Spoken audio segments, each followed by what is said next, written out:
அல்லேலூயா, அல்லேலூயா. கர்த்தர் நல்லவர். எத்தனை பேர் விசுவாசிக்கிறீங்க? ஆமென். கர்த்தர் நல்லவர். ஆமென். எத்தனை பேருக்கு இயேசு நல்லவரா இருக்கிறார்? நல்லவரா இருக்கிறாரா? கஷ்டம் வரும்போது நல்லவரா இருக்கிறாரா? எத்தனை பேர் இயேசுப்பா பார்த்து கேள்வி கேட்டிருக்கீங்க? ஏன்பா இந்த பிரச்சனையை கொடுக்குறீங்க அப்படின்னு? உண்மையை தான் கேட்குறேன். எத்தனை பேர் இயேசுவை பார்த்து இல்லது ஜெபம் பண்ணும்போதோ இல்லை சும்மா நடந்து போகும்போதோ ஒரு பிரச்சனையை பார்க்கும்பொழுதையோ கேட்கும்பொழுதோ என்ன பண்ணுவீங்க? என்னத்தை தானே இவர் ஆராதிக்கிறது தெரியல, இவர் வேற ஏதாவது ஒரு பிரச்சனையை குத்துனே இருக்கிறார். அப்படி யாரெல்லாம் நினைக்கிறீங்களோ இன்னைக்கு ஆண்டவர் உங்களோடு கூட பேசுவார். ஏன் தெரியுமா? இன்னைக்கு ஆண்டவர் ஒரு வார்த்தையை கொடுத்தார். இந்த தினத்துல பாஸ்டர் நீங்க பேசணுமா அப்படின்னா நான் கன்ஃபார்ம் பண்ணல. ஆனா பாஸ்டர் சொன்னார் நீங்க பேசுங்க, இன்றைக்கு எனக்கு வேணாமா நீங்க பேசுமா. அப்போ எனக்கு வசனம் இல்லை. வசனத்தை எவ்வளோ வசனங்களை எடுத்து வச்சிருக்கிறேன். ஆனா அதெல்லாம் பேசுனா பேச மாட்டேன். ஆண்டவர் என்னைக்கு ஒரு வார்த்தையை இருதயத்துல போடுறாரோ அப்பதான் பேசுவேன். அப்ப பேசினதான் அது கிரியேஷன் எனக்கு நல்லா தெரியும். அப்போ யோசிச்சுட்டே இருக்கும் போதையோ ஒரு வார்த்தை ஆண்டவர் என் இருதயத்துல வச்சாரு. அந்த வார்த்தை வச்சார் என்பதுக்கு இன்னொரு அடையாளம் நமக்கு வேணும்ல. எப்பவுமே ஆண்டவர் ஒரு வாட்டில பேச மாட்டார். ஒரு வாட்டி பேசினா 2 வாட்டி இல்லை 3 வாட்டி பேசுவார். அப்போ அந்த வார்த்தையை நம்ம கன்ஃபார்ம் பண்ணிக்கலாம். ஆண்டவர் நம்மோடு பேசுறது உண்மை அப்படின்னு நம்ம கன்ஃபார்ம் பண்ணிக்கலாம். அப்போ அப்படி கேட்கும் பொழுது அந்த வார்த்தையினாலே ஒரு பெரிய ஆறுதல் 2 ஊழியக்காரர்கள் மூலியமா அந்த வார்த்தையை சொல்லும் போது எனக்கு ரொம்ப சந்தோஷமா இருந்துச்சு. பரவாயில்ல, ஆண்டவர் நம்ம கொடுத்த வார்த்தையை. அப்போ அந்த வார்த்தைக்கு வேண்டிய நிறைய வசனங்களை வேணும்ல. அப்போ ஒரு புக்கை பார்த்து எழுதிடலாம். இப்போ இருக்கு அந்த மாதிரிலாம். ஒரு வசனம் எடுத்தா அதுக்கேற்ற எல்லாம் ரெஃபரன்ஸ் வார்த்தை இப்போ இருக்கு. அப்படி மொத்தமாக எழுதிட்டு நேரம் எடுக்கலாம். அது போல தான் இப்போலாம் இருக்கு. ஆனால் அப்படி எடுக்கிறது எப்பவுமே இப்போ எனக்கு அது ஒரு சிலருடைய பழக்கம். ஆனால் அப்படி எடுத்தால் நமக்கு ஒரு பிரோஜனம் இல்லை. ஜெபம் பண்ணணும், தேவன் நமக்கு சொல்லுகிறத செய்யணும். 12 மணி நேர ஜெபத்தில் எனக்கு கொடுக்கப்பட்ட நேரத்தில் நான் ஆண்டவர் சமூகத்தை ஜெபிக்கும் போது ஒரு வார்த்தையை ஆண்டவர் கொடுத்து 2 ஊழியக்காரர்கள் மூலியமாய் உருஜிகப்படுத்தி அந்த வார்த்தையினாலே ஜனங்களை கர்த்தர் நடத்தணும் அப்படின்ற ஒரு வாஞ்சை நான் ஜெபிக்கும் போது தேவன் கிரியை செய்தார். உண்மையாகவே இயேசு நல்லவருங்க. நம்ம வாழ்க்கையில அவர் நல்லா இருக்கும்போது மட்டும் இல்லை, கஷ்டப்படும் போது இயேசு நல்லவர் தான். ஏன் கஷ்டப்படும் போது இயேசு நல்லவர் சொல்றேன் தெரியுமா? நீங்க என்ன வேணா நினைங்க, அந்த கஷ்டம் நமக்கு வரும் பொழுது அதிலே தேவன் நமக்கு செய்கிற நன்மையை நம்முடைய கண்கள் பார்க்கும். நிச்சயமா சொல்றேன், உங்க நம்பிக்கை வீண் போகாது. எத்தனை பேர் விசுவாசிக்கிறீங்க? நிச்சயமா உங்க நம்பிக்கை ஒரு நாள் வீண் போகாது. நீங்க கர்த்தராகிய இயேசுவை நம்புகிற நம்பிக்கைக்கு விரோதமா, அந்த நம்பிக்கைக்கு எதிரா, அந்த நம்பிக்கைக்கு ஸ்தோத்திரம் எப்படி சொல்றது, அதிகமா சொல்ல போனா அதுக்கு ஆப்போசிட்டா நடக்கிற எல்லாமே ஒரு நன்மைக்கு ஏதுவாதான். அப்படி நடக்கிறதுனாலதான் கர்த்தர் உங்களோடு இருக்கிறார் என்பதுக்கு அர்த்தமே. எடுத்து உங்க வாசிங்க ஆதியாகமும் 28ஆம் அதிகாரம் 15ஆம் வசனம். ஆதியாகமும் 28:15. நான் உன்னோடு இருந்து நீ போகிற இடத்திலெல்லாம் உன்னை காத்து இந்த தேசத்துக்கு உன்னை திரும்பி வர பண்ணுவேன். நான் உனக்கு சொன்னதை செய்யும் அளவும் உன்னை கைவிடுவதில்லை. அல்லேலூயா. எல்லா கரங்களை ஊத்தி சொல்லுங்க பார்க்கலாம். அல்லேலூயா. உற்சாகமா இருந்தீங்கன்னா இந்த வசனம் அப்படியே உங்க வாழ்க்கையில கிரியை செய்யும். எப்பவுமே வசனம் வாசிச்சு முடிச்ச உடனே ஆமேன்னு சொல்லுங்க. அப்பதான் அப்படியே நம்ம வாழ்க்கையில ஆகும். நிச்சயமா ஆகும்.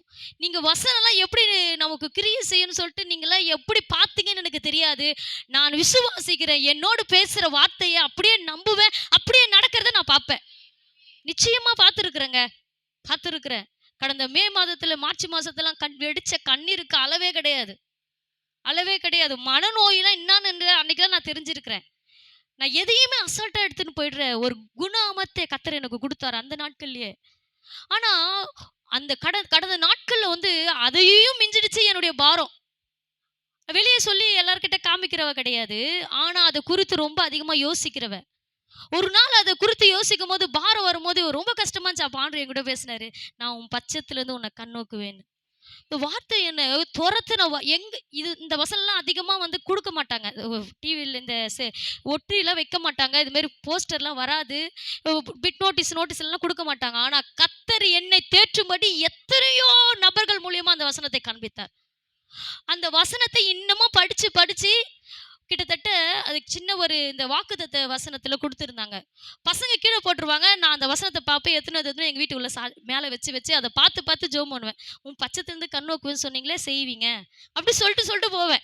நிச்சயமாகவே முடிவு உண்டு, உன் நம்பிக்கை வீண் போகாத அந்த வார்த்தையை சொல்லிட்டு ஜெபம் பண்ணுவேன். அப்படியே கர்த்தர் நடத்துகிறத நான் என் வாழ்நாள்ல உணர்ந்திருக்கிறேன். எதெல்லாம் இப்படி சொல்ற மாறுதலா இருந்துச்சோ அதெல்லாம் கை கூடி வர கர்த்தர் பெரிய காரியங்களை செய்தார், செய்து முடிப்பார். அப்போ இங்க வேதத்துல வாசிக்கிறோம், இது யாக்கோபுக்கு தேவன் கொடுக்கிற ஒரு வாக்கு. என்ன சொல்றேன்னா, நான் உன்னோடு இருப்பேன். எத்தனை பேர் கூட ஏசப்பா இருந்தா சந்தோஷமா இருக்கும்? சந்தோஷமா இருக்குதா இல்லையா? என்ன விஷயம் துக்கமா இருக்கிற? ஏசப்பா இல்லையா? என்னதம்மா நீ கேட்குற? ஏசப்பா இருந்தா எனக்கு ஏன் இது நடக்குது? உண்மை அதுதான். ஆண்டவர் என் கூட இருந்தார்னா ஏன் இந்த பிரச்சனை எனக்கு? இன்னைக்கு நிறைய பேருக்கு அந்த கேள்வி இருக்குல்ல. இல்லைன்னு சொல்றவங்க என்ன கை தூக்குங்க பார்க்கலாம். தூக்க மாட்டீங்க. எனக்கும் அந்த கேள்வி உண்டு. கர்த்தர் என் கூட இருந்தா எனக்கு ஏன் இது நடக்குது? எத்தனை பேர் இந்த வார்த்தையை மறுதளிக்கவே முடியாது. எல்லாருடைய வாழ்க்கையிலும் ஒரு ஜுரம் வந்தா, ஒரு பிரச்சனை வந்தா, ஒரு போராட்டம் வந்தா, ஒரு மன போராட்டம் வந்தா, அல்லது ஏதோ ஒரு தோல்வி நமக்கு வந்தா, நம்ம கேட்கிற முதல் வார்த்தைனா கர்த்தர் என் கூட இருந்தா எனக்கே இது நடக்குது. உண்மைதானே? இந்த ஒரு வார்த்தையை ஒரு மனிதன் பைபிள்ல கேட்டார். ஆனா ஆண்டவர் மட்டும் சொல்றாரு, நான் உன் கூட இருப்பேன். நானு உன் கூட இருப்பேன், உன்னோடு இருப்பேன். நான் உன்னை தேசத்தில் திரும்பி வர பண்ணுவேன். நான் உனக்கு சொன்னதை செய்யும் அளவு ஒருவன் என்ன பண்ணுது, நான் சொன்னதை செய்யும் அளவும் உன்னை கைவிட மாட்டேன்னு சொல்லிட்டாரு. ஆண்டவர் சொன்ன வார்த்தை உண்மைதான், 100% உண்மைதான். ஆனா நடந்தது என்ன தெரியுமா? வேதனை. நடந்தது என்ன தெரியுமா? கண்ணீர். நடந்தது என்ன தெரியுமா? வெறும் கோலும் கையும். நடந்தது என்ன தெரியுமா? எதுவுமே இல்லை. ஆனா வேதம் சொல்லுது, நான் உன்னோடு இருந்து என் கூட கர்த்தர் இருக்கிறார் என்பதை எப்படி தான் அறிய முடியும்? ஒரு மனிதனை கொண்டு கர்த்தர் உங்களோட பேசுவார்.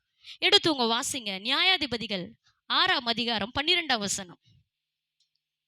6:12. கர்த்தருடைய தூதனானவர் அவனுக்கு தரிசனமாகி எவனுக்கு தரிசனமானார்? கிதியோனுக்கு தேவன் தரிசனமானார். எடுத்துங்க, அப்படி படிமா. பராக்கிரமசாலியே, கர்த்தர் உன்னோடு இருக்கிறார் என்றார். ஆண்டவர் கிதியோனை பார்த்து கேட்கிறாரு, பராக்கிரமசாலியே. பராக்கிரமசாலியே அப்படின்னா என்ன சொல்லுங்க பார்க்கலாம். நல்ல பலம் இருக்கிறவன், நல்ல திடகாத்திரமா இருக்கிறவன், ஒரே நபர் கொண்டு 1000 பேரை சாகடிக்கிறவன், அப்பேற்பட்டவன் தான் பராக்கிரமசாலின்னு சொல்லுவோம். ஆமா தானே? பலன் உள்ளவன் சொல்லுவோம். ஆனா வேதம் சொல்லுது, கிதியோனை பார்த்து ஆண்டவர் தேவனுடைய தூதன் சொல்லுகிறார், பராக்கிரமசாலியே, கர்த்தர் உன்னோடு இருக்கிறார். அதுக்கு கிதியோன் சொல்ற வார்த்தை அடுத்த வசனம். அப்பொழுது கிதியோ அவரை நோக்கி, என் ஆண்டவனே, கர்த்தர் என் கூட இருந்தார்னா இவெல்லாம் எங்களுக்கு நேரிடுமா? இன்னும் நேரிடும். நல்லா கவனிங்க. அவர் கேட்கிறார் யாரை பார்த்து? கர்த்தருடைய தூதனை பார்த்து. நீங்க கேட்கிற கேள்வியை தான் இந்த பைபிள்ல சொல்லப்பட்டு இருக்கிற கிதியோனை கேட்டிருக்கிறார். கர்த்தர் என் கூட இருந்தா இதெல்லாம் எனக்கு நடக்குமா? கர்த்தர் என் கூட இருக்கிறார் நீங்க சொல்றீங்களே, அப்ப கர்த்தர் என் கூட இருந்தா இந்த சம்பவம் எனக்கு எதிரா இருக்குமா? கர்த்தர் என் கூட இருந்தா என் எதிராளி எனக்கு முன்னாடி பேசுவானா? கர்த்தர் என் கூட இருந்தா என் பிரச்சனை முடிஞ்சிருக்குமே. கர்த்தர் என் கூட இருந்தா என் கடன் பிரச்சனை முடிஞ்சிருக்குமே. கர்த்தர் என் கூட இருந்தார்னா இந்த பாரமான சூழ்நிலை என்னை விட்டு போயிருக்குமே. கர்த்தர் என் கூட இருந்தார்னா நான் வீடு கட்டிட்டு இருப்பேனே. கர்த்தர் என் கூட இருந்தார்னா இந்நேரம் நல்ல மதிப்பெண் எடுத்தேனே. ஆனா ஏன் இதெல்லாம் நடக்கல? ஏன் கர்த்தர் என் கூட இருந்தும் இதெல்லாம் நடக்கல? நல்லா கவனிங்க. ஒரு மனிதனோடு கர்த்தர் இருக்கிறதுக்கு அடையாளமே எதிர்மறையா இருக்கிறது தான். உங்களுக்கு ஒரு டவுட் இருக்கும், என் கூட கர்த்தர் இருந்தார்னா நான் ஏன் இந்த ஹாஸ்பிடலுக்கு இவ்வளவு செலவு பண்ணணும்? என் கூட கர்த்தர் இருந்தார்னா ஏன் எனக்கு இந்த காரியம் நடக்கல? எல்லாருக்குமே இந்த கேள்வி உண்டு. உங்க எல்லாருக்கும் உண்டு, எனக்கும் உண்டு. கர்த்தர் என் கூட இருந்தார்னா எனக்கு எல்லாம் நன்மையா தானே நடக்கணும். ஏன்னா நான் கர்த்தரை தானே நம்பி இருக்கிறேன். நான் கர்த்தர் மேல தானே நம்பிக்கை வச்சிருக்கிறேன். கர்த்தரை மட்டும் தானே ஆராதிக்கிறோம். கர்த்தர் தான் என் தெய்வம் சொல்லி கொண்டு இருக்கிறோம். அவர் என் கூட இருக்கிறார் நீங்க சொல்றீங்களே, அவர் இருந்தார்னா எங்களுக்கு இந்த பிரச்சனை ஏன், இந்த போராட்டம் ஏன், இந்த வியாதி ஏன் கேள்வி உண்டு. இந்த வியாதி ஏன், எனக்கு ஏன் இந்த வியாதி வரணும்? நானே 10 பேருக்கு இயேசு நல்லவர் சொல்றேனே, எனக்கு இது ஏன் நடக்கணும்? நடந்தா தான் இயேசு உன்னோடு இருக்கிறான்ற அர்த்தம். அல்லேலூயா. அதுக்கு மட்டும் அல்லேலூயா வரலையே, வரலையே. ஏன் வரல சொல்லுங்களேன் சத்தமா. அல்லேலூயா. பிரச்சனை வந்தாதான் கர்த்தர் உன்னோடு இருக்கிறார் என்று அர்த்தம். எப்படி சொல்லுகிறேன் கேக்குறீங்களா?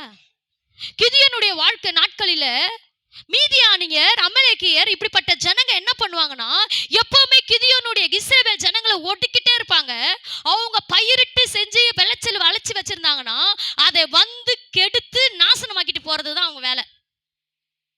கிதியோன் என்ன பண்ணார்னா, அவங்களுக்கே தெரியாம கொஞ்சோண்டு என்ன பண்றா, அந்த நெல்களை எடுத்துன்னு போயிட்டு அவங்களுக்கே தெரியாம ஒரு இடத்துல என்ன பண்றாரு, பதரெல்லாம் அடிச்சு எடுத்து அந்த நெல்மணிகளை ஓரம் கட்டிட்டு அவங்களுக்கு தெரியாம செய்யறார். யாரு? மீதியானியர் என்ற தேசத்தின் ஜனங்களுக்கு தெரியாம அந்த காரியங்களை செய்து கொண்டு இருக்கிறார். அவர் இடத்துல வந்து தூதன் சொல்றாரு, பராக்கிரமசாலியே கர்த்தர் உன்னோடு இருக்கு. அவர் சொல்றாரு, கர்த்தர் எங்க கூட இருந்ததுன்னா நாங்க ஏன் அங்க போய் அடிமையா இருக்கணும் மீதியானார் கையில? கர்த்தர் நீங்க என் கூட இருந்திருந்தீங்கன்னா நான் ஏன் ஆண்டவரே அவங்களுக்கு பயந்துக்கணும் இப்படி ஓரம் கட்டி இப்படி செஞ்சு நிக்கணும் இந்த வேலையை? அவனுங்க நாசமாக்கிட்டு போயிடுறானுங்களே வந்து எல்லாத்தையுமே. ஆனா நீங்க எங்க கூட இருக்கிறீங்கன்னா அவங்கள நீங்க ஏன் யுத்தம் பண்ண மாட்டீங்க? இந்த கேள்வியை கிதியோனும் கேட்கிறார் கர்த்தரை பார்த்து, தேவ தூதனை பார்த்து.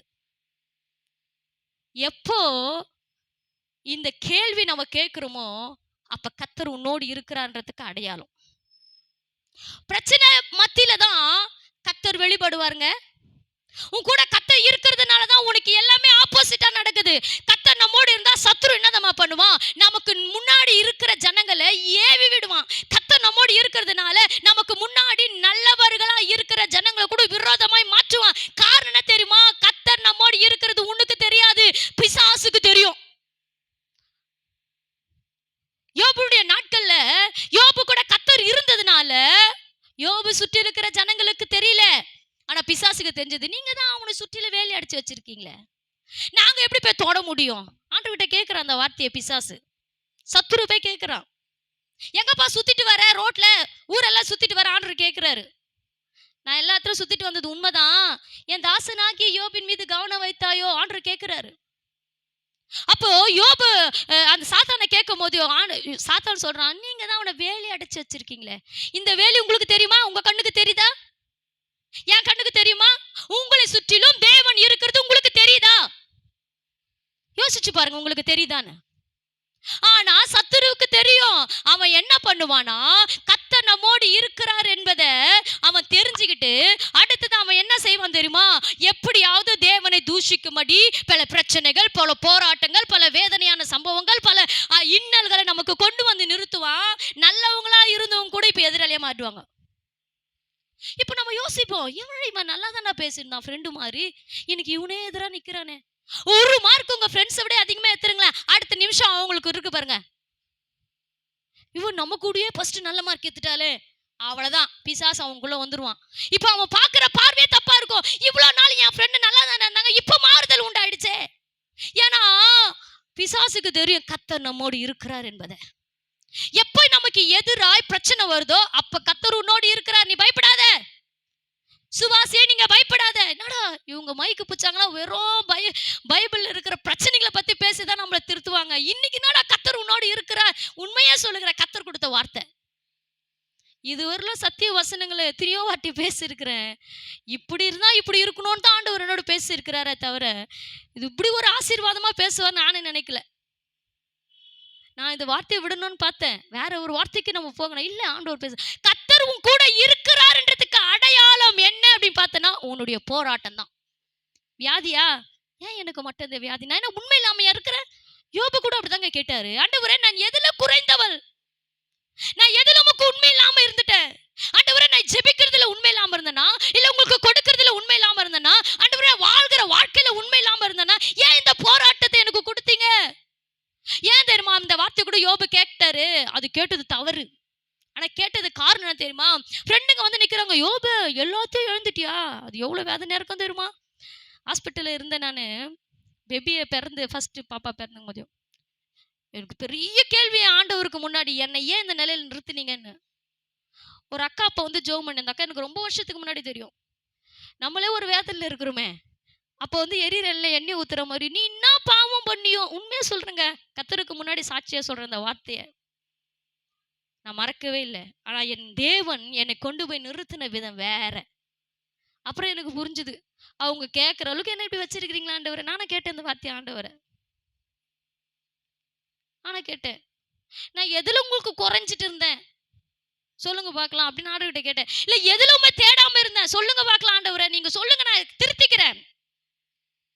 ஒரு மனிதன் கெட்டு நொந்து இருக்கும் போது இன்னும் 10 பேர் வந்து யோபை பார்த்து கேட்கிற, நீ என்ன பாவம் பண்ண? ஆனா தான் ஆண்டவர் உன்னை அடிச்சிட்டாரு. பிரச்சனை வருதெல்லாம் ஆண்டவர் அடிக்கிறான்னு நினைச்சுக்காதீங்க. கர்த்தர் உன்னோடு இருக்கிறார் என்பதை காண்பிக்கும்படி தான் பிரச்சனையே. உன் கூட கர்த்தர் இருக்கிறார் என்பதை மனிதர்கள் அறிந்து கொள்ளும்படி கர்த்தர் வைக்கிற ஒரு வழி அது. அதேதான் கிதியோனுக்கு நடந்துச்சு. எல்லாம் இழந்து போயிட்டது, கொஞ்சம் இருக்குது, அதை தான் அவன் பையன் அதை சரி பண்ணி கொண்டு இருக்கிறான். அவன் கேட்கிற ஒரு வார்த்தை, கர்த்தர் என் கூட இருந்தா ஏன் பிரச்சனை வரணும்? கர்த்தர் என் கூட இருந்தாருன்னா நாங்க ஏன்டவர் இப்படி கஷ்டப்படணும்? யோபை பார்த்து அவங்க ஃப்ரெண்ட்ஸும் கேட்கிற, கர்த்தரும் கூட இல்லப்பா, நீ என்ன பாவம் பண்ணியோ? அதனால இன்னைக்கு இவ்வளவு பிரச்சனை. யோபுக்கு எப்படி இருந்திருக்கும் பாருங்களேன். அவன் எவ்வளவு உத்தமத்தர் உறுதியான மனுஷன் தெரியுமா? தான் பிள்ளைங்க எனக்கு தெரியாம பாவம் பண்ணிட்டு இருப்பாங்களோன்னு நினைச்சு முன்கூட்டியே பலி செலுத்தின ஒரு மனிதன். எந்த அப்பாவது அம்மாவது அப்படி செஞ்சிருக்கீங்களா? என் பிள்ளைங்களுக்காக, உங்க பிள்ளைங்களுக்காக முன்கூட்டி ஒரு பலி செலுத்தி இருக்கிறீங்களா? இன்னைக்கு பலி இல்ல, இன்னைக்கு வேற விதமான பலிகள் இருக்கு. அவர் என்ன பண்ணுவாராம், தான் பிள்ளைங்க எனக்கு தெரியாம வெளியே போறாங்களே, எதனா தவறு செஞ்சுட்டாங்கன்னா கத்தரதை அடிக்க கூடாதுன்னு முன்கூட்டியே வார வார வார வார வாரம் என்ன பண்ணுவார்னா பிள்ளைங்களுக்காகவே தனி பலி செலுத்துற ஒரு தேவ மனிதன் யோபு.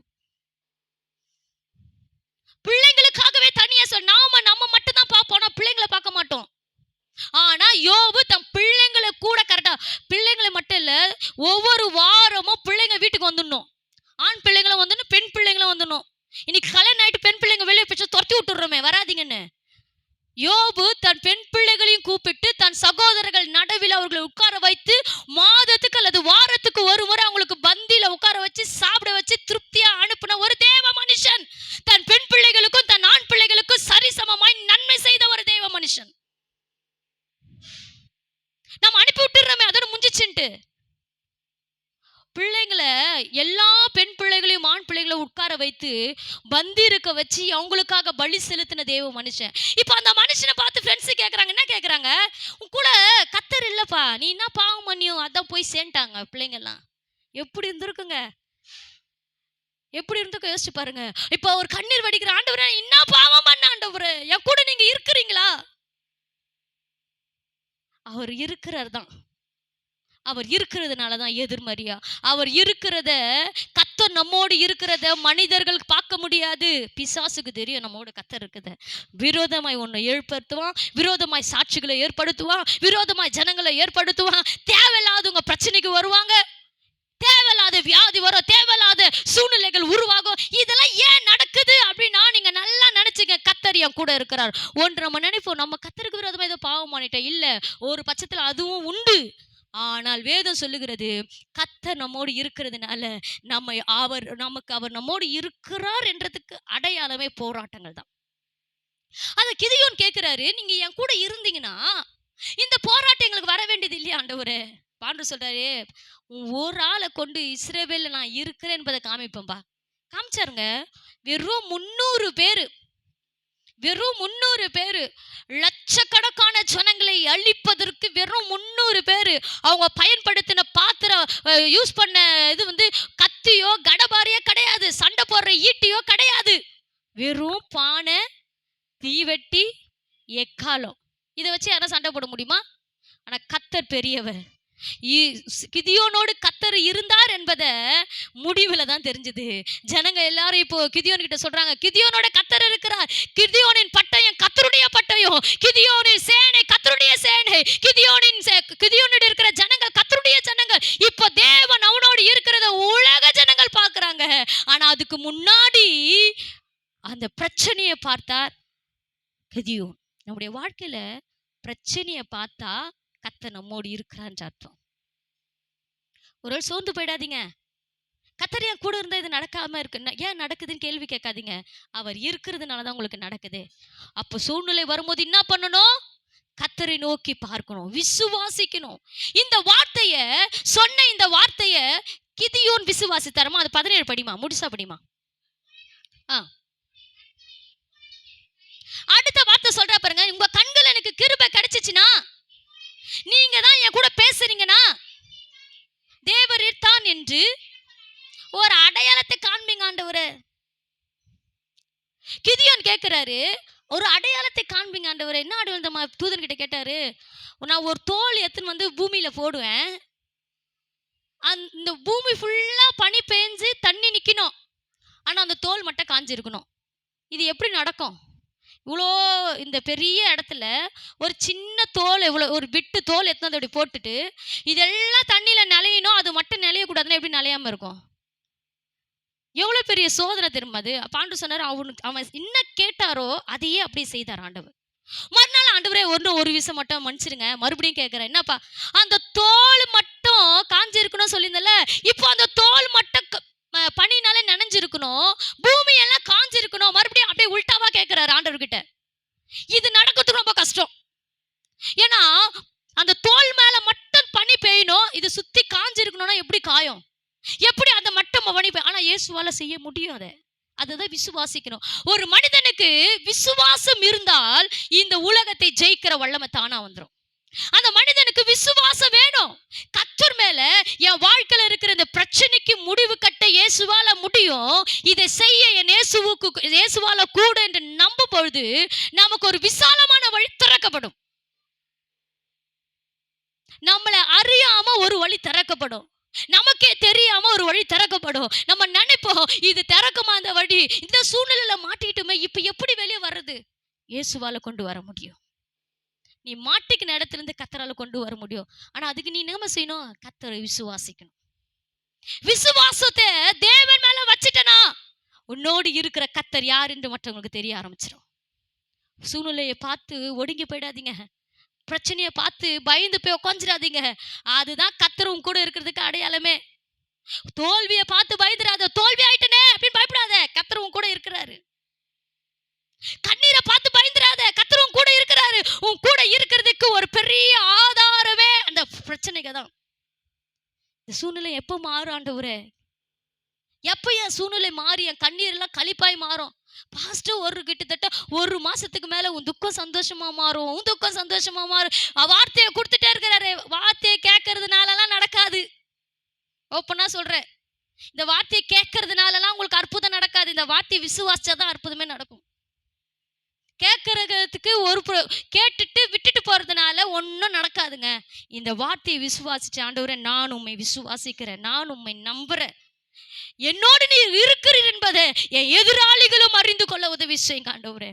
என்னோடு நீர் இருக்கிறீர் என்பதை என் சத்துருக்கள் அறிந்து கொள்ள உதவி செய்யுங்க ஆண்டவரே. என்னோடு கூட போராடுகிறவங்களை தேடியும் காணாதிருப்பாய். உண்மையா சொல்லுகிறேன், நீங்களோடு கூட அப்படியே போராடுகிற மனிதர்களை நீங்க தேடியும் காணாதிருப்பீங்க. கர்த்தருடைய நாமம் மகிமைப்படட்டும். 98 எங்களுக்கு ஒரு பெரிய பிரச்சனை, எங்க குடும்ப வாழ்க்கையில ஒரு பெரிய பிரச்சனை. இங்க பாஸ்ட் கூட திருமணம் ஆவறதுக்கு முன்னாடி எங்க தனிப்பட்ட வாழ்க்கையில, எங்க குடும்ப வாழ்க்கையில, எங்க அப்பா வீட்டுல பயங்கரமான கடன் பிரச்சனைங்க.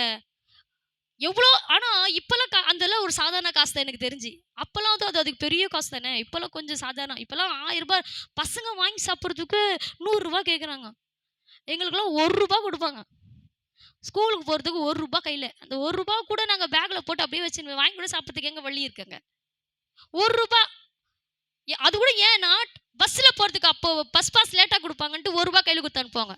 75 காசு டிக்கெட்டு அதுக்காக. ஆனா அந்த போராட்டத்தின் மத்தியில எத்தனையோ நபர்கள் அசிங்கப்படுத்தினாங்க, எத்தனையோ நபர்கள் அப்படியே எங்களை கூணி குறிக்க வச்சாங்க.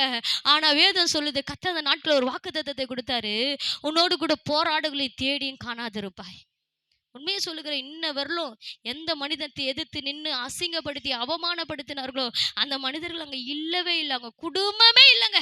இன்ன வரல ஜனங்க தேடுறாங்க, அவங்களை கண்டுபிடிக்க முடியல. கர்த்தருடைய வார்த்தை எவ்வளவு உண்மை என்பதை நேத்து கூட நினைச்சேன். கர்த்தருடைய வார்த்தை மிகவும் உண்மை. உன்னோடு கூட போராடுகளை தேடி நீ காணாதிருப்பா. உன்னோடு கூட யுத்தம் பண்ணுகிற மனுஷர்கள் ஒன்றுமில்லாம இல்பொருள் அவர்கள். உன்னோடு கூட வழக்காடுகிறவர்களை நீ சந்திப்ப. சோதனை சந்திப்பா, என்னோடு வழக்காடின இந்த மனிதர்களே, ஆண்டவர் நீ என்னோடு இருக்கிறதை காண்பிக்கிறீங்க ஆண்டவர். என்ன கர்த்தர் பெரியவர், சுவாசி, அப்படியே நடக்கும். சுவாசி பாப்பா, இதனாலதான் எனக்கு இந்த பிரச்சனையா, என் கூட இருக்கிறீங்க என்பதை வெளிப்படுத்துறீங்களா? ஆமா, நிச்சயமா தேவன் உங்களோடு இருக்கிறார். நீங்க வெக்கப்பட்டு போவதில்லைங்க, ஒரு நாள் நீங்க வெக்கப்பட்டு போவதில்லை. அடுத்தது நம்ம வாசிப்போம், ஒரே ஒரு மனிதனை குறித்து வாசிப்போம். கர்த்தருடைய நாமம் மகிமைப்படட்டும். 2 நாளாகமம் 20:17. 2 நாளாகமம் 20:17 எடுத்துங்க, வாசிங்க டக்குன்னு. இந்த யுத்தத்தை பண்ணுகிறவர்கள் நீங்கள் அல்ல, யூதா மனுஷரே, எருசலேம் ஜனங்களே, நீங்கள் தரித்து நின்று கர்த்தர் உங்களுக்கு செய்யும் ரட்சிப்பை பாருங்கள். பயப்படாமலும் கலங்காமலும் இருங்கள். நாளைக்கு அவர்களுக்கு எதிராக புறப்பட்டு கர்த்தர் உங்களோடு இருக்கிறார் என்பதை காண்பிப்பார். நல்லா கவனிங்க, கிதியோனுடைய வாழ்க்கையில கர்த்தர் இருக்கிறார் என்பதை காண்பித்து கொடுத்தார் ஆண்டவர். என் கூட கர்த்தர் இருந்தார்னா இந்த போராட்டமா அப்படின்னு கேட்டா, கர்த்தர் இருக்கிறதுனால தான் போராட்டம். அப்ப எப்படி ஜெயிக்கலாம்? விசுவாசித்து ஜெயிக்கலாம், விசுவாசித்து ஜெயிக்கலாம். நீங்க என் கூட இருக்கிறீங்க, இந்த போராட்டம் ஒரு நாள் மாற ஆண்டவரே, அப்படி எதிர்மறையா பேசுங்க. இந்த சூழ்நிலை எனக்கு மாறும், இந்த மனிதர்கள் எனக்கு விரோதமா நிக்கிறாங்களா, அவங்க மாறுவாங்க, கர்த்தர் இடத்துல அப்படி சொல்லி பேசுங்க, கர்த்தர் மாற்றி போடுவார். விசுவாசமா பேசுனா அற்புதம் நடக்கும். பேசணும் எதிர்மறையா, பிரச்சனையை பார்த்து எதிர்மறையா பேசணும். நான் சொல்றேன், நல்லா கவனிங்க. இதெல்லாம் நீங்க அப்படியே அபியாசப்படுத்தி பேசி பாருங்களேன், ட்ரை பண்ணி பாருங்களேன். நான் எத்தனையோ வாட்டி சொல்லியிருக்கிறேன், ட்ரை பண்ணி பாருங்க. அப்படியே நடக்கிறது உங்க கண்கள் பார்க்கும், அப்படியே உங்க வாழ்க்கையில செயல்படுகிறது உங்க காதுகள் கேட்கும். நீங்க எல்லாவற்றையும் பெற்றுக்கொள்வீங்க. கர்த்தர் உங்களோடு இருக்கிறார். அவர் சொன்னது மல்லுவும் உங்களை கைவிடுவதில்லைங்க. உங்களுக்கு என்ன சொன்னாரோ அதை செய்து முடிப்பார். அவர் நடப்பார், அவர் நடத்தி முடிப்பார். 2வது காரியத்தில் நம்ம பார்த்தோம், இந்த யோசாபாத் ராஜா ஒரு சாதாரண ராஜா தான், யூதாவுடைய ராஜா. நல்லா கவனிங்க, இஸ்ரவேல் தேசம் சாலமோனுக்கு பிறகு 2 பிரிஞ்சிச்சு. சாலமோனுக்கு பிறகு 2 பிரிஞ்சிச்சு, 2 ராஜ்யமா பிரிஞ்சிச்சு. ஏன் பிரிஞ்சிச்சுன்னா, சவுல் கிட்ட ஆண்டவர் ராஜ்யபாரத்தை கொடுத்தாரு பாத்தீங்க. அவர் என்ன பண்ணார்னா, தேவனுடைய வார்த்தைக்கு கீழ்ப்படியலையும் ராஜ்யபாரத்தை பிடுங்கி அவருக்கு பிரியமான தாவீது கிட்ட கர்த்தர் கொடுத்தார். இப்ப ராஜானா அடுத்தது யார் வரணும்? அவங்க பிள்ளைங்க தான் ராஜா வரணும். ஆனா சவுல் கிட்ட ஆண்டவர் அப்படி கொடுக்கல. சவுல் கிட்ட இருந்து பிடுங்கி தாவீது கிட்ட கொடுத்தார். தாவீது சொந்தக்காரன் கிடையாது, அதுக்கப்புறம் தான் அவங்களுடைய மகளுக்கு திருமணம் பண்ணாலும் ஒரு மகன். ஆனா இந்த தாவீதுக்கு ஆண்டவர் ஒரு வாக்குத்தத்தத்தை கொடுத்தாராம். இந்த உலகத்துல இந்த ராஜாக்கள் வருகிற முடிகிற வரையிலும் உன்னுடைய சந்ததியில ஒரு ராஜாவை நான் ஏற்படுத்துவேன் என்று உனக்கு நான் வாக்கு பண்றேன்னு சொல்லி தாவீதுக்கு கொடுத்த வாக்கு தத்தத்துக்காக ஆண்டவர் என்ன பண்ணார்னா, சாலமோனை ராஜாவாக்குனா. சாலமோனை மட்டுமல்ல, சாலமோன் தேவனுடைய வார்த்தைக்கு மீறி தவறான வழியில போகும்பொழுது, தவறான தெய்வங்களை ஆராதிக்கும் பொழுது, தான் மனைவிக்கு சொல்லுகிற தெய்வங்களை இஸ்ரவேல் தேசத்துல கொண்டு வரும்போது தேவனுக்கு கோபம் வந்துச்சு. இப்ப ஆண்டவர் என்ன பண்ணார்னா, அந்த ராஜ்யத்தை பிடுங்கி மொத்தமா எடுத்துன்னு போய் ஒருத்தங்கிட்ட கொடுக்கல. தாவீதுக்கு சொன்ன வார்த்தையை நினைத்து என்ன பண்ணார்னா, 2 கோத்திரத்தை, யூதா கோத்திரத்தையும் பெஞ்சமின் கோத்திரத்தையும் சாலமோன் கரத்துல, அவங்களுடைய மகனாகிய ரெகோபியம் கரத்துல கொடுத்தார். இதுவும் மத்த 10 கோத்திரத்தையும் எடுத்துன்னு போயிட்டு அவங்களுடைய வேலைக்காரனாகிய யெரொபெயாமின் கரத்துல கொடுத்துட்டார். கொடுத்துட்டு என்ன பண்ணார்னா, 2 ராஜ்யமா இப்ப பிரிஞ்சிடுச்சு. இப்போ அந்த 2 ராஜ்யம் பிரியும் போது யூதா கோத்திரமோ பெஞ்சமின் கோத்திரமோ வடக்கு திசையில ராஜ்யத்தை அமைக்க ஆரம்பிச்சாங்க. இப்ப மத்த 10 கோத்திரமோ தெற்கு திசையில ஆரம்பிச்சாங்க. 2 வடக்கு ராஜ்யம் தெற்கு ராஜ்யம் 2 பிரிஞ்சிச்சு. இந்த வடக்கு ராஜ்யத்துல இருந்தவங்க தான் சாலமோனுடைய வம்சம். அப்படியே அந்த வம்சத்துல பாத்தீங்கன்னா கடைசியா இயேசு கிறிஸ்து வந்து வருவார். அந்த ராஜ்யத்துல தாவீதுடைய வம்சத்தின் வேராகிய தாவீதின் சிங்காசனத்தில் வீற்றிருக்கக்கூடிய ராஜாவாக இயேசு கிறிஸ்து வந்து வருவார். இப்ப இந்த சாலமோனுடைய பையன் இந்த ரெகோபியாமுடைய வாழ்க்கையில அடுத்தது அந்த 2 கோத்திரம், யூதா கோத்திரமும் பெஞ்சமின் கோத்திரமும் இருந்துச்சு. அவர்களுடைய தலைநகரம் தான் எருசலேம். யூதாவுடைய தலைநகரம் தான் எருசலேம். இந்த எருசலேம் தலைநகரமாய் உருவாக்கப்படணும்னு ஆண்டவர் வைத்திருந்தார்.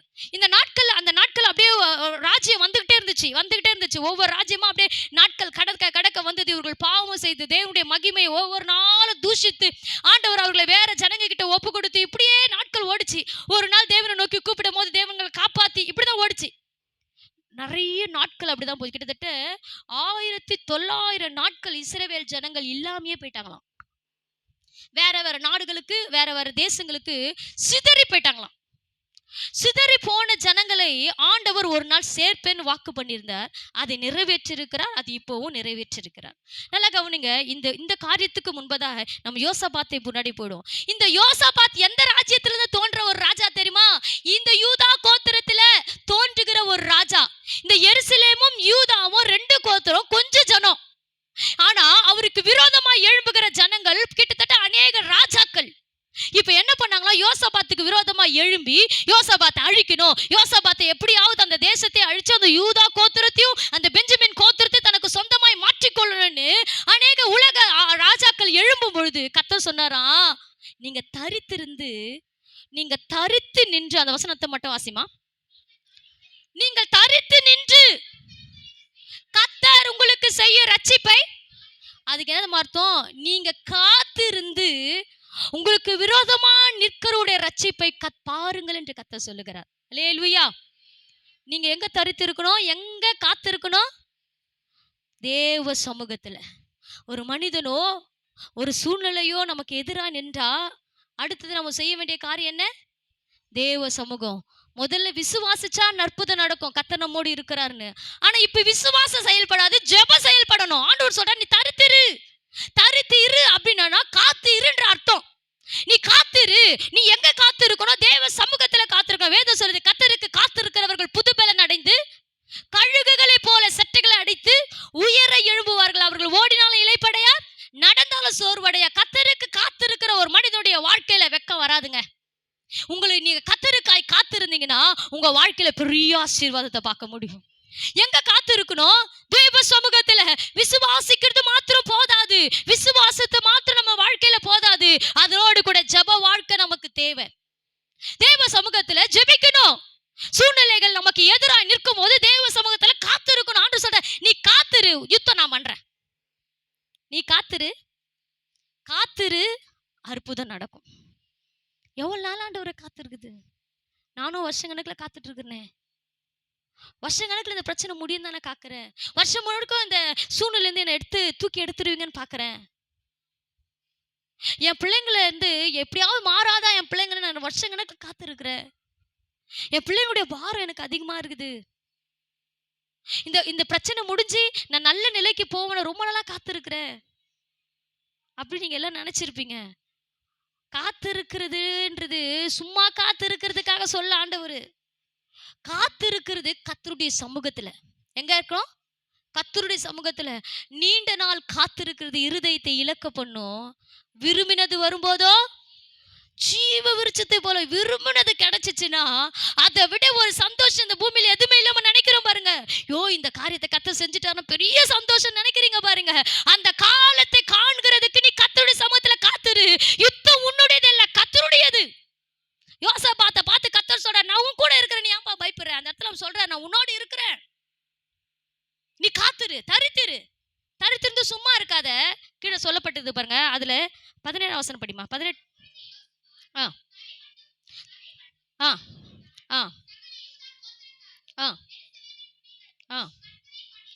கர்த்தரை பணிந்து கொள்ள தாழ விழுந்தார்கள். அப்புறம் படிமா 10 வசனம் படி.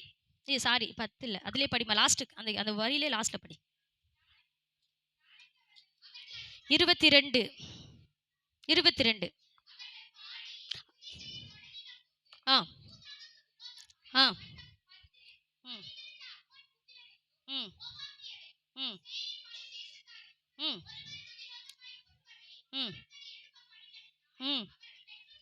அல்லேலூயா, அல்லேலூயா.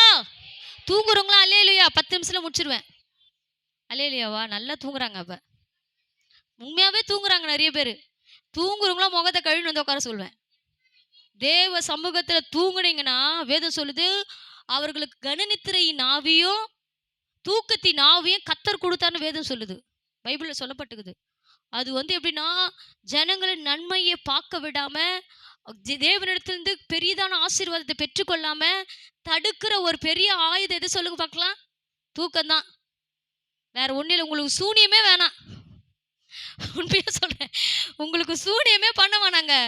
உங்களை பிசாசு தூங்க வச்சிட்டான்னு வச்சுக்கீங்களேன், அடுத்த நிமிஷம் அவன் ஜெயத்துருவான். அதான் சொல்றாரு, நீ தூங்கினால் எதிரி கலை விதைப்பான், ஜெபம் மறந்தால் எதிரி ஜெயம் எடுப்பான். அழகா பாடுகிறாரு. தூங்கிட்டா அவன் களை விதைச்சிட்டு போயிடுவான். நீ தூங்காம விழுத்திருந்தா ஜெயம் உனக்கு. வெற்றி வேணுமா? ஜெய வேணுமா? கர்த்தரும் கூட இருக்கிறான்னு இருக்கிறியா? யோசாபாத் செஞ்சதை செய்யுங்க. ஜபத்தில தரித்திருங்க, சும்மா ஜபத்துல இல்ல.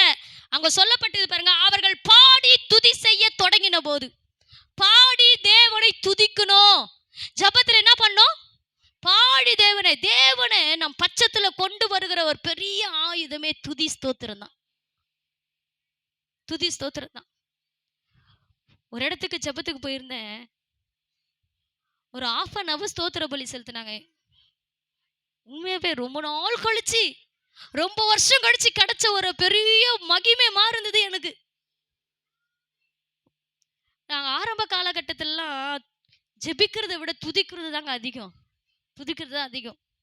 ஸ்தோத்திரம் பாட்டு பண்ணுவோம். ஸ்தோத்திரம் ஸ்தோத்திரம். அதுல என்னதான் இருக்குன்னு யாருக்கு தெரியுதோ இல்லையோ, நிச்சயம் சொல்றேன், அதுல ஒரு பெரிய வல்லமை இருக்குது, என்னால உணர முடியும். ஸ்தோத்திரம் ஸ்தோத்திரம் ஸ்தோத்திரம் அது மட்டும் தான் பண்ணுவோமே. எங்க சண்டே கிளாஸ் ஊழியத்துல கூட அதுதான் சொல்லுவாங்க அதிகமா. ஸ்தோத்திரம் ஸ்தோத்திரம் ஸ்தோத்திரம் ஸ்தோத்திரம், வாயே வலிக்கும் ஸ்தோத்திரம் ஸ்தோத்திரன்னு. ஆனா ஸ்தோத்திர பலிக்கு என்ன தரமா இருக்குது? வல்லமை இருக்குது. நீங்க என்ன வேணா நினைங்க, கர்த்தரை பாடி துதிச்சு பாரு, ஸ்தோத்திரம் பண்ணி ஆராதிச்சு பாரு. எந்த பிரச்சனையும் அந்த பிரச்சனையை முன்னாடி வச்சிரு, அதுக்கு முன்னாடி கர்த்தரை துதிச்சு பாடி பாடி பாடி பாரு. ஸ்தோத்திரம் ஸ்தோத்திரம் சொல்லி பாரு. அற்புதம் நடக்கலன்னா என்ன கேளு, நடக்கும். நிச்சயமா சொல்றேன், நடக்கும். அவர் சொல்லி இருக்கிறா. யோசாபாத்துட்டு ஆண்டவர் சொல்றாரு, எப்பா நீ தரித்திருந்து கர்த்தர் உனக்கு செய்ய ரட்சிப்பை நீங்க பாப்பா பாரு. நீ ஏன் பயப்படுறப்பா? அவ்வளவு ஜனத்துக்கு ஏன் பயப்படுற? நீ கொஞ்சம் இருந்தாலும் ஜெயிக்க வைக்க என்னால முடியும். இஸ்ரவேல் ஜனங்க கொஞ்சம் ஜனம் தான், நல்லா கவனிங்க. இப்பதான் அந்த இஸ்ரவேல் நாட்டுக்காக வர இஸ்ரவேல் ஜனங்க கிட்டத்தட்ட 1900 வருஷம், நல்லா கவனிக்கிறேன் இந்த வார்த்தையை, சிதறி போயிட்டாங்க, காணாம போயிட்டாங்களாம். கடந்த 1947 தான் எல்லா ஜனங்களும் திரும்பி வந்தாங்களாம். எப்படி திரும்பி வந்தாங்களாம் தெரியுமா? முதல்ல நமக்கு இந்த தேசத்தை முழுசாவே ஆளக்கூடிய ஒரு அரசாங்கம் வல்லரசா இருந்தது எதுனா, எது சொல்லுங்க பார்க்கலாம்? எது சொல்லுங்க பார்க்கலாம்? இல்ல, அமெரிக்காவையும் ஆண்டது யார் சொல்லுங்க பார்க்கலாம்? பிரிட்டன், இங்கிலாந்து. இங்கிலாந்து நாட்டு தான் பெரிய வல்லரசு நாடா. அதுக்கு ஐரோப்பியான்ற பேர் இருந்துச்சு. அந்த இடத்துல பயங்கரமான 1ஆம் உலக போர் நடந்தது. இப்ப நமக்கு 3ஆம் உலக போர் தான் வரப்போகுது. அதுக்கு முதல்ல 1ஆம் உலக போர் நடந்தது. கவனிக்கிற காதலை என் பக்கம் வச்சிடணும். 1ஆம் உலக போர் நடக்கும் பொழுதோ இங்கிலாந்து தேசம் வல்லரசு நாடு, யாரும் ஜெயிக்க முடியாதான் இங்கிலாண்ட. அவ்வளோ பெரிய வல்லரசு நாடு. எல்லா ஜனங்களோட யுத்தம் பண்ண பண்ண பண்ண கொஞ்சம் கொஞ்சமா அப்படியே வலு விழுந்து போய் தோக்கிற நிலைமை வந்துச்சான். என்ன நிலைமை வந்துதான்? தோக்கிற நிலைமை. இப்போ அவங்க தோத்து போயிடுவாங்கன்ற கண்டிஷன் வரும் பொழுது அந்த இங்கிலாந்து தேசத்துல ஒரு மனிதன் இருந்தாராம். அவர் யூதன். அவர் யாரு? இஸ்ரவேல் தேசத்தில் சிதறி போன ஒரு யூதன். அவர் அந்த நாட்டு ராஜா கிட்ட சொன்னாராம், நான் ஒரு காரியத்தை, ஒரு பொருளை நீங்க எனக்கு கொடுங்க, இதை நான் உங்களுக்கு பாமா செஞ்சு கொடுக்குறேன், இது நீங்க யூஸ் பண்ணுங்க, இதுல வெற்றியை பார்ப்பீங்கன்னு சொன்னாராம். அந்த ஒரு மனிதனுடைய பேச்சை யாரா நம்புவாங்களாங்க? ஒரு ராஜாங்க நம்புமா? ஆனா அந்த மனிதனுடைய பேச்சை அந்த நாட்கள்ல தோல்வியில போன ஒரு ராஜ்யம் கேட்டதுனால, அந்த மனிதன் சொன்ன அந்த வார்த்தையை செஞ்சதுனால தோற்க வேண்டிய இங்கிலாந்து ஜெயிச்சுதான் 1ஆம் உலக போர்ல. அதுல ஜெயிக்கும் போது அவங்களுக்கு பெரிய சந்தோஷம். இந்த ஒரு மனிதனுடைய சொல்லி உலகது. இந்த மனிதன் யார்? அந்த மனிதனை குறித்து விசாரித்து கேட்கும் போது அவர் ஒரு யூதனா. அவர் கேட்டாரா, உங்களுக்கு நாங்க என்னங்க செய்யணும்? எனக்கு ஒன்றும் செய்வோனா, எங்க தேசத்தின் ஜனங்க, இஸ்ரவேல் ஜனங்க, யூத ஜனங்க எங்க சிதறி இருக்கிறாங்க, அவங்கள கொண்டு வந்து மறுபடியும் எங்க தேசத்துல வைக்கணும், நீங்க அதுக்கு மட்டும் உதவி பண்ணுங்க. அப்போ ஒரு அறிவிப்பு, அந்த நாட்கள்ல வல்லரசா நாடா இருந்த இங்கிலாந்து அறிவிப்பு கொடுத்ததான், எங்க இருக்கிற யூதர்கள் வந்து சேரலாம். இது ஆண்டவர் 1900 47 இந்த மனிதன் சொன்னதை அன்றைக்கு நிறைவேறிச்சு நம்முடைய பார்வையில. ஆனா கர்த்தர் அது கிட்டத்தட்ட 2000-4000 வருஷத்துக்கு முன்னாடி தீர்க்க தரிசனமாக எசேக்கியேல்ல தேவன் சொல்லி இருந்தார். எங்கும் சிதறி இருக்கிற ஜனங்கள் எல்லாம் புறப்பட்டு இஸ்ரவேல் தேசத்துல வந்து சேரணும், இது தேவனுடைய வாக்குன்னு. இத சேர்ந்தது என்ன பண்ணாங்களாம், எல்லா ஜனங்களும் வந்து சேர்ந்து ஒரு நாள் தாங்க ஆச்சான். 47 மே மாசம் 14ஆம் தேதி ஒரு கிட்டத்தட்ட ஒரு 2 லட்சம் 3 லட்சம் ஜனங்க தான் வந்து சேர்ந்தாங்களாம். உருவாச்சு இஸ்ரவேல் தேசமே. இருந்த தேசம் சிதறி போச்சு, காணாம போச்சு, 1900 வருஷம் இல்லாமல் போச்சு. இப்ப உருவாச்சு. எப்படி? ஒரே நாள் அற்புதம் செய்தார் ஆண்டவர். எங்க இருக்கிற ஜனங்களை கொண்டு வந்து இஸ்ரவேல் தேசத்துல நாட்டினார். சேர்க்கும் பொழுதோ மே மாசம் 14ஆம் தேதி வந்து சேர்ந்தாங்களாம். மே மாசம் 15ஆம் தேதி போர ஆரம்பிச்சுதான். நல்லா கவனிங்க, என்ன போர ஆரம்பிச்சுதான். அவங்க வந்து தேசத்துல இருந்த ஜனங்க என்ன பண்ணாங்களாம், இந்த மனிதர்களை நம்ம இங்க விடக்கூடாது, இவர்கள் இங்கே இருந்துட்டாங்கன்னா பலசாலியா மாறிடுவாங்க, இவர்களை இன்னைக்கு அழிச்சிடணும். அங்க இருக்கிற எல்லா ஜனங்களும் 7 தேசம், கிட்டத்தட்ட ஒரு தேசம் இல்ல 7 தேசம் முதற்கொண்டு என்ன பண்ணாங்களாம், இந்த இஸ்ரவேலுக்கு விரோதமாக, கொஞ்சம் ஜனத்துக்கு விரோதமாக, 10 பேருக்கு விரோதமாக, லட்ச ஜனங்களுக்கு விரோதமாக 7 தேசம் எழும்பி வந்துதான். நம்ம வசனத்தில் தானே வாசிச்சிருக்கிறோம், நேரடியாவே நடந்துதான். உங்களுக்கு டவுட்டா இருந்துச்சுன்னா, உங்களுக்கு ரொம்ப தெரிஞ்சுக்கணும் ஆசை இருந்துச்சுன்னா, நீங்க யூடியூப்ல போய் பாருங்க. இந்த நாட்களை குறித்து நீங்க போட்டுட்டு இஸ்ரவேல் தேசத்துடைய அந்த சண்டையை போய் பாருங்க. நிச்சயம் தேவன் அவங்களுக்கு கொடுத்த விடுதலையும் ரட்சிப்பையும் பார்ப்பீங்க. கொஞ்சோண்டு ஜனங்க ஒரு நாள் உருவான தேசம், மறுநாள்லயே ஒரு சண்டை வந்தா எப்படிங்க? ஒரு ஆயுதம் இல்ல, ஒரு நாள் ஆயுதம் செஞ்சிட முடியுமா? அப்பதான் எல்லாம் சேர்ந்து வந்திருக்காங்க, கூடி வந்திருக்காங்க. இன்னைக்கே கூடி வந்துட்டு மறுநாள் சண்டை இருந்தா நடக்குமா? ஆனா அவங்க நம்பிக்கை கர்த்தர் மேல இருந்ததுனால அவங்க என்ன பண்ணாங்களாம், 7 தேசமும் இப்ப எதிரா நினைச்சு அவங்க அந்த 7 தேசத்துல ஜனங்கள் சொன்னாங்களாம், ராஜாக்கள் அங்க ஆண்டதான அதிபதிகள் சொன்னாங்களாம், ஒரே நாள் இஸ்ரவேல் தேசத்தை நம்ம அழிச்சிருவோம். அதனால அங்க இருக்கிறதான அகதிகள் எல்லாம் வெளியே வந்துருங்க, அங்க இருக்கிறதான ஏற்கனவே இருந்ததான ஸ்தோத்திர ஜனங்கள் எல்லாம் நீங்க வெளியே வந்துருங்க, அவங்களை அழிச்சிட்ட பிறகு நீங்க மறுபடியும் போயிடுங்க, ஏன்னா அவங்களாம் அவங்களுடைய சகோதரர்கள். இப்படி சொன்னாங்களாம். எல்லாரும் நினைச்சாங்களாம் இஸ்ரவேல் தேசம் உருவாச்சு மறுநாளே அழிஞ்சிருன்னு. கிட்டத்தட்ட அந்த சண்டை 2 வருஷம் போச்சாம் பாருங்க. 100, 1 லட்சம் 2 லட்சம் ஜனம் 7 தேசத்தை அடின்னு அடிச்சு ஆண்டவர் ஜெயத்தை கொடுத்து துரத்தி பெரிய அற்புதம் செய்திருக்கிறார். எந்த தேசத்தை அற்பமாய் பார்த்தார்களோ அதே தேசத்துல கர்த்தர் இருக்கிறார் என்பதை உலக நாடுகள் அறிந்து கொள்ளும்படி செய்தாராம். கொஞ்சம் ஜனம் தான் இஸ்ரவேல் தேசம். உங்களுக்கு புரியணும்னா இன்னும் நீங்க நல்லா கவனிச்சிங்கன்னா அதை போய் நீங்க பார்க்கலாம். யூடியூப்ல தான் நானும் பார்த்தேன். அதை நான் 1947 பிறக்கல, அதனால எனக்கு தெரியறதுக்கு பார்த்ததை சொல்லுகிறேன், கேட்டதை சொல்லுகிறேன், உண்மையாவதான் சொல்லுகிறேன். கர்த்தர் பெரியவர். கொஞ்சம் பேரை கொண்டாகிலும் நிறைய பேரை கொண்டாகிலும் அவருக்கு அற்புதம் செய்யறதுக்கு லேசான காரியம், அவரால் செய்ய முடியல அதிசயமான காரியம் ஒண்ணுமே இல்லை. இல்லாததையும் உருவாக்க முடியும், உருவாக்குறத அழிக்க முடியும். அவர் நினைச்சார்னா கொஞ்சம் ஜனத்தை வச்சு 7 நாடுகளை அழிச்சு 7 நாடுகளுடைய ராஜாக்களை துரத்தி இஸ்ரவேல் தேசத்துல உருவாக்கி ஆசீர்வதித்து மகிமைப்படுத்தி இன்னைக்கு ஒரு பெரிய தேசமா அவங்களுக்கு அப்புறம் தான் நம்ம சுதந்திரம் வாங்கணும். அது தெரியுமா உங்களுக்கு? 48 தான் நமக்கு சுதந்திரம். 1947 அவங்க நம்ம 47, அவங்க வந்து 1948 மே மாசம் 14ஆம் தேதி. ஓகே, ஒரு வருஷத்துக்கு பின்னாடி தான் ஜனமே சேர்ந்துச்சு. இன்னைக்கு எவ்வளவு வளர்ச்சி பாருங்க இஸ்ரவேல. ஒரு மனிதனாலும் இஸ்ரவேலை தொட முடியாதுங்க. அந்த இஸ்ரவேலை மட்டும் இல்ல, ஆவிக்குரிய இஸ்ரவேலர் ஒரு மனிதனாலும் தொட முடியாது. ஒரு மனிதனால உங்களை அசைக்க முடியாது. கர்த்தர் பெரியவர், அவர் உங்களோடு இருக்க. அவர் சொன்ன நான் உனக்கு சொன்னதை செய்யும் அளவோ நான் உன்னை விட்டு விலகுவதும் இல்லை, உன்னை கைவிடுவதும் இல்லை. உன் கையை பிடிச்சிருக்கிற ஆண்டவரை பார்த்து சொல்லு, ஆண்டவரே நான் உம்மை துதிக்கிறேன், உம்மை நம்புகிறேன், உம்மை ஆராதிக்கிறேன், உம்மை மகிமைப்படுத்துறேன், நீங்க தான் ஆண்டவர் என்னுடைய தெய்வம், என் சூழ்நிலைகளை மாற்ற உங்களால முடியும்னு விசுவாசித்து நம்பி பேசி பாருங்க, கர்த்தர் அற்புதம் செய்வார். எல்லாம் முழங்கால் படிடுவோமா? அல்லேலூயா. அவரால் செய்ய முடியாத அதிசயமான காரியம் ஒன்றும் இல்லை. அவரால் இதை செய்ய முடியாதா? செய்ய முடியும். அல்லேலூயா. எல்லா கண்களை மூடி தேவனை கேட்பான். அல்லேலூயா. சொன்னதை செய்யும் அளவு உன்னை கைவிட மாட்டாருங்க. அவர் சொன்னதை செய்யும் அளவு உன்னை கைவிட மாட்டா. சொல்லுங்க, கர்த்தர் என்னோடு இருக்கிறா. கர்த்தர் எங்களோடு இருந்து அது நடக்குமா? நடக்கும். கர்த்தர் இருக்கிறதுனால. கர்த்தர் என்னோடு இருக்கிறா.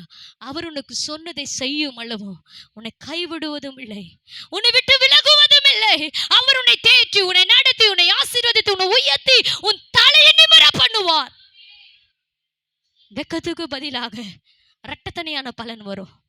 என்னோட ஆண்டவர் இருக்கிறார் என்றவங்க துதிங்க. என்னோட ஆண்டவர் இருக்கிறார் என்று கர்த்தரை பாடி துதிங்க. எல்லாம் ஸ்தோத்திரம் பண்ணுங்க. ஆண்டவர் நீர் என்னோடு இருக்கிறீர் ஆண்டவரே. யோசபாத் செய்தது போல துதித்து ஸ்தோத்திரம் பண்ணு. அவர்களுக்குள்ளே அவர்கள் வெட்டுண்டு விழுந்தார்கள் என்று வேதம் சொல்லுது. கர்த்தர் யோசபாத்து கூட இருந்தார். அவனை ஜெயிக்க ஒரு